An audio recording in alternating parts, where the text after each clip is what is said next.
Get out of that wheelchair right now, or you're going to die. The urgency in the voice behind me was unmistakable as I desperately gripped the wheelchair's brakes. Tyler's cheerful voice echoed, but my focus was on halting the accelerating wheelchair. We were meant to celebrate our love that day, but instead, anger consumed me more than sadness. In the struggle against the unstoppable wheelchair, frustration reached its peak. Suddenly, the wheelchair jolted, and I was thrown off, consciousness slipping away. The next day, I woke up in a hospital room, with Tyler tearfully beside me on the next bed. Amy, you're okay. I got hit by a car, my leg. Tyler's voice cracked with emotion as he revealed his own injury. He pulled off the blanket, revealing his amputated leg. You're going to help me, right? We're married, he pleaded. I refused. Tyler was dumbfounded, unable to comprehend my rejection.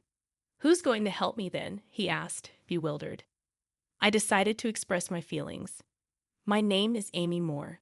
I'm a 45-year-old illustrator. I used to be active, participating in national swimming competitions during my student days. But 2 years ago, I fell ill, losing the strength in my left leg. Now I live in a wheelchair. Tyler, you changed after my illness. You started demanding money from my family for accessibility modifications and a helper. When I used my savings for it, you still complained. I can't understand you anymore. Despite his objections, I used my savings and year-end bonus to make our home accessible and hired a housekeeping service. Tyler's constant complaints about the helper's work drove me to the edge. One day, I exploded in anger. Why do you say such rude things? She's doing her job, and you're only finding faults. The world's value was being underestimated, and the notion of paying for housework seemed peculiar to me. Why should we pay for it? Have her do it for free, I argued vehemently. Tyler was momentarily taken aback by my intensity, but his face soon twisted into a smirk. To my disbelief, he uttered something unimaginable. If you insist, then fine, he said, his voice dripping with sarcasm. I'll deduct the same amount we're paying her from her living expenses. What? I felt lightheaded, struggling to grasp Tyler's incomprehensible decision. We'd have been paying the woman in charge around $1,000 a month. Half of that amount came from my own contributions to our living expenses. But now Tyler proposed putting that entire $1,000 into his own pocket instead of the shared household expenses. Our budget was already strained, and if Tyler didn't contribute, I would have to cover the shortfall. In other words, my out-of-pocket contribution would skyrocket from $500 to $1,500, effectively tripling. Holding my temples in frustration, I shot back. If you deduct $1,000, your contribution to the living expenses becomes $500. Where am I supposed to find the extra $1,000? Well, it's your decision, so you should pay for it. You're earning, aren't you? Tyler retorted callously, unfazed by my distress. Unbelievable. It was true that after falling ill, I had bravely ventured into independence and was managing, but my income was only slightly higher than what I earned as a company employee. Another deduction of $1,000 would wipe out my savings entirely. However, Tyler showed no signs of relenting. Fine, but promise me one thing, he said cheerfully, completely indifferent to my anxiety. Make sure you save that $1,000 properly. Got it? With a sinking feeling, I agreed. But beneath the facade of compliance, nothing but anxiety gnawed at my insides. Tyler ceased complaining about the housework agency, but in equal measure, he stopped doing any housework himself. Hey, even though we're hiring the housework agency, we should still handle the daily chores, I implored, hoping for some semblance of shared responsibility. Ha! Was all Tyler replied, dismissing my concerns with an indifferent shrug. What are you talking about? We're paying them, so let them do it, Tyler said dismissively, his attitude growing more distant. He started leaving the house more frequently, and when we did interact, his expressions were filled with disgust. The thought of divorce started to cross my mind. One day, out of the blue, he suggested, "Hey, want to go see the cherry blossoms in the botanical garden?" Cherry blossoms. We had barely spoken for 2 months. His sudden invitation left me bewildered. We'd just been passing by each other lately. I thought it'd be nice to talk while enjoying the beautiful flowers, he said, attempting a smile. Relieved by the prospect of conversation, I agreed hesitantly. As we strolled, he pushed my wheelchair, and we engaged in trivial conversation, which somewhat eased my troubled heart. Maybe our recent discord was because we hadn't been communicating enough. Just as I began to entertain that idea, Tyler dropped a bombshell. You know, I'm out of money. I really need your insurance money soon. What? I barely heard his words as my wheelchair suddenly started descending a slope, pushed forcefully by Tyler. Panicked, I desperately reached for the brakes. You better get out of that wheelchair fast, or you're gonna die.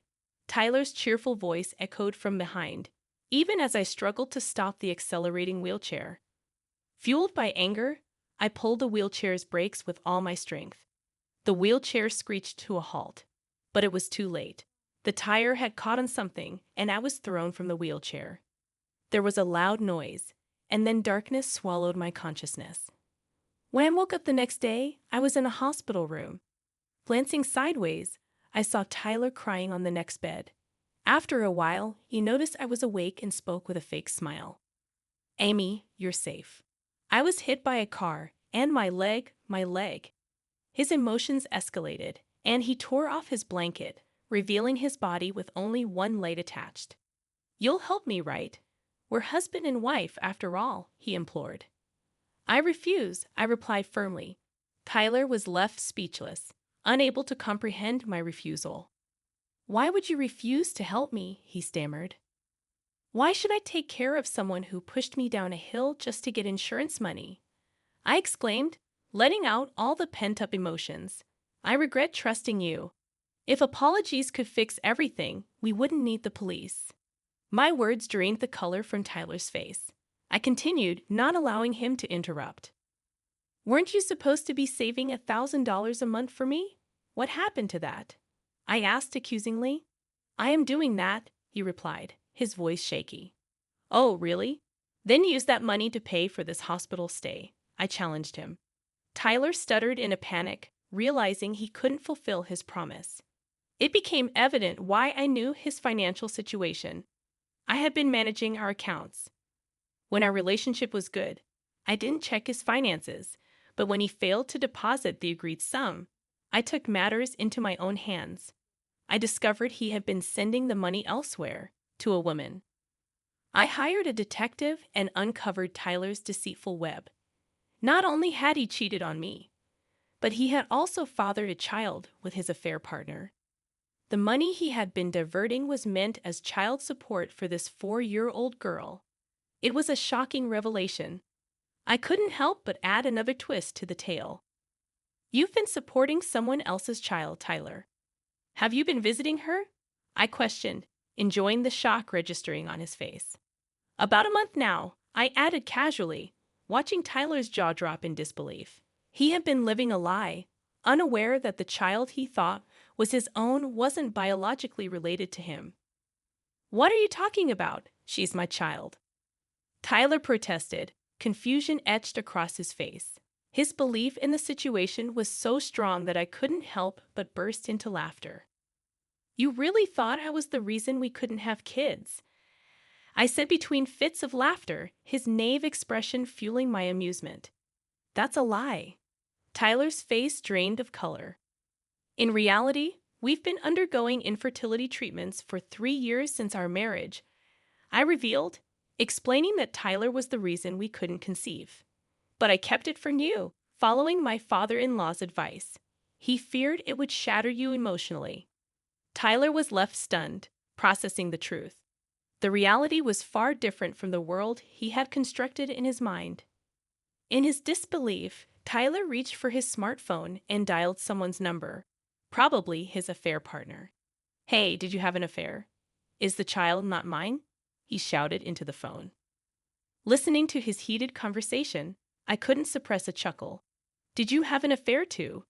Tyler accused, his voice growing sharper. But my laughter drowned out his words.